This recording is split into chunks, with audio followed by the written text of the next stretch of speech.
बोल सांचे दरबार की जय। जय जगत जननी माता जी ट्वाडी सदा ही जय। बोल मेरे दिल वाली सरकार की जय। सिया राम सिया राम। सात संगत जी, आज 15 अगस्त है। 1947 को हमारा देश आज़ाद हुआ और संगत जी 78वां आज़ादी का दिन मना रहे हैं। लेकिन संगत जी, पहले हिंदुस्तान, भारत, पाकिस्तान, बर्मा, अफ़गान, काबुल सब हिंदुस्तान में था और हम लोग पाकिस्तान छोड़कर हिंदुस्तान पे आ गए। मेरे हजूर परम पूजनीय महाराज जी बाबा दिलीप सिंह बेदी महाराज ने बहुत दिन पहले कह दिया था कि यहाँ से पाकिस्तान से निकल जाओ और हिंदुस्तान चले जाओ। उन्होंने भविष्यवाणी कर दी थी कि देश का बंटवारा होगा। ये संगत जी उन्होंने 5 साल पहले ही कर दी थी। आइए आज मैं परम पूजनीय महाराज जी का एक बहुत ही सुंदर से बताता हूँ कि एक का महातपस्वर थे। आपके आत्मिक बल के कारण और चमत्कारों के पर आपको विभिन्न उपलब्धियों से याद किया जाता है। आप मौनी अजमेर कंधारी के नाम से भी विख्यात है। कहा जाता है कि आपने कई वर्ष तक मौन रहकर एक गहन तपस्या की। आपके सेवक काबुल कंधार तक फैले थे। एक बार अपने सेवक को दर्शन देने के लिए कंधार गए तो किसी परिचित व्यक्ति ने आपसे बोला कि बाबा जी आप घर चलें। श्री बाबा अजमेर चंद जी ने उत्तर दिया कि आप चलें तो मैं आता हूँ। उस व्यक्ति ने फिर कहा, बाबा जी मेरे साथ क्यों नहीं चलते हो? आप क्या घोड़े पर चढ़कर आएंगे? इस व्यंग से भरे शब्द सुनकर बाबा जी ने एक कच्ची दीवार पर जो पास में थी अपनी टांगें दोनों तरफ करके जैसे घोड़े पर सवारी की जाती है आप बैठ गए। उस दीवार को चलने का आपने निर्देश दिया। उस अमंग व्यक्ति को देखते देखते दीवार चल पड़ी और श्री बाबा जी अपने अभिष्ठान पर पहुंच गए। नौशेरा, जहां पर संगत जी अब वो पाकिस्तान पे है, वहीं मेरे हजूर जी का जन्म। नौशेरा के विद पुरुषों को यह अटूट विश्वास हो गया कि श्री बाबा अजमेर चंद जी की समाधि से रात काल में एक आवाज़ आती है जैसा कि बाबा जी किसी से बात कर रहे हो। श्री बाबा मायाधारी महाराज जी के दादाजी के विषय में कई सिद्ध सूचक वार्ताएं हैं। हमारे गांव के पास ही चौड़ा नगर में आपका एक श्रद्धालु सेवक निसंतान था। बाबा मायाधारी जी के दर्शन हेतु वहां पहुंचे। सेवक की पत्नी ने पुत्र प्राप्ति के लिए अर्ज किया तो बाबा जी अक्सर कमीज पर एक बास्केट पहना करते थे और बास्केट के अंदर जेब में काली मिर्च रखा करते थे। अपने सेवक को स्त्री की तर्ज सुनकर आपने काली मिर्च के 5 दाने प्रसाद के रूप में प्रदान कर दिए। उस स्त्री ने प्रसाद प्राप्ति के पश्चात विनय की, महाराज जी मेरी पड़ोसिन के यहाँ भी संतान नहीं है, उस पर कृपा कीजिए और उसे पुत्र धन दें। बाबा जी फरमाया करते थे, 3 दाने आप खा लेना, 2 दाने अपने पड़ोसिन को खाने के लिए दे देना। इसके फलस्वरूप 3 लड़के उसके यहाँ और 2 लड़के पड़ोसिन के यहाँ उत्पन्न हुए। यह लीला मैंने सन 1940 में उस घर के पुरानियों से सुनी है, जबकि महाराज अपने गुरुदेव के साथ जोड़ा गए थे। साथ संगत जी, एक अन्य घटना जिसके फलस्वरूप बाबा मायाधारी जी ने मृत बालक को जीवित कर दिया, लेकिन उसके बदले में अपने प्राणों की आहुति दी। आपकी असीम त्याग भावना का सूचक है कि बाबा जी ने अपने सेवक के यहाँ पहुँचे। उस स्त्री ने उस रोज का प्रसाद ग्रहण करने के लिए श्री बाबा जी को निमंत्रण किया, लेकिन कहते हैं देवयुग से हुआ। जैसी आप खाने के लिए भोजन तैयार करी थी, उसका बालक कुछ रोग से ग्रस्त था, सहसा अधिक बीमार हो गया और उसने प्राण उखेड़ दिए। इस गहन शोक के अंदर उसने पी लिया और प्रकट नहीं होने दिया। मृत बालक को जमीन पर लटा दिया और उसके शव को कपड़े से ढक दिया और सब खाना बनाने में तैयार हो गई। और जब सब प्रबंध हो गया, श्री बाबा जी को खाने पर बुलाया बाबा जी खाने पर बैठे। उस स्त्री से पूछा, उसका बालक कहाँ है? उसने उत्तर नहीं दिया।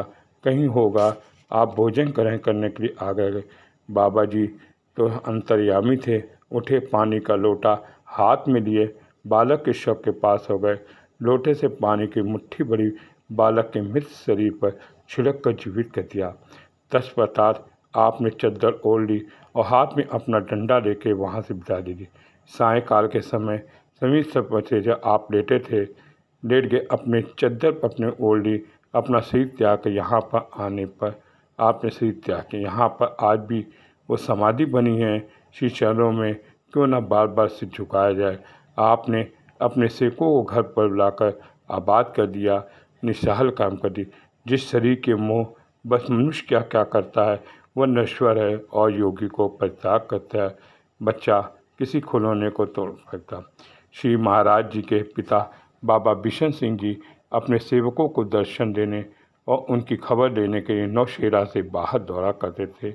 अपने सेवकों को निहाल करते हुए श्रद्धालु सेवक को निहाल करते थे।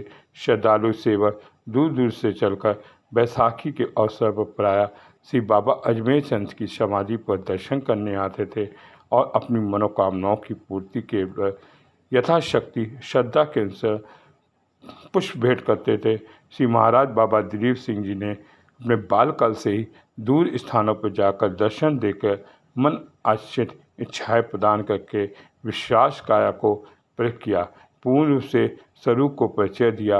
अंतर्यामी पुरुष ही सच्चा गुरु हो सकता है। एक गुरुदाता ना ही मांगने की इच्छा से बाहर घूमने वाले श्रद्धालुओं को धन कमाने वाले गुरु कहलाने का अधिकारी नहीं हो सकता। पूर्ण गुरुदेव इस बिगड़ी को बना देता है, परंतु कृपा दृष्टि से सेवा के बुरे कम को उसको आशीर्वाद देते हैं। श्री महाराज जी नौशेरा पाकिस्तान पे रहे, जहाँ संगत जी अब वो शहर पाकिस्तान हो गया, हम लोग हिंदुस्तान पे आ गए। और आज भी संगत जी 15 अगस्त को आज़ादी तो मिल गई हमें, लेकिन हमारे पूर्वज कितने लोगों ने लहू का खून दान कर दिया और तब जाके आज़ादी मिली। कई हमारे जो हजूर की का कहना माने वो पाकिस्तान से निकल कर हिंदुस्तान पे आ गए, उनको कुछ भी अपने सेवकों का बाल बाका भी नहीं हुआ। समय समय महाराज जी के नारे और बोलियां गुरु नानक जी कहते थे, धन निंकार सत्कार।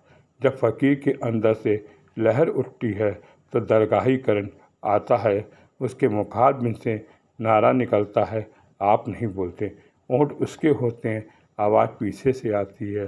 गुरु नानक जी कहते हैं, जैसे मैं आवे खसम की वाणी, ते सियाड़ी करो ज्ञान दे लालो।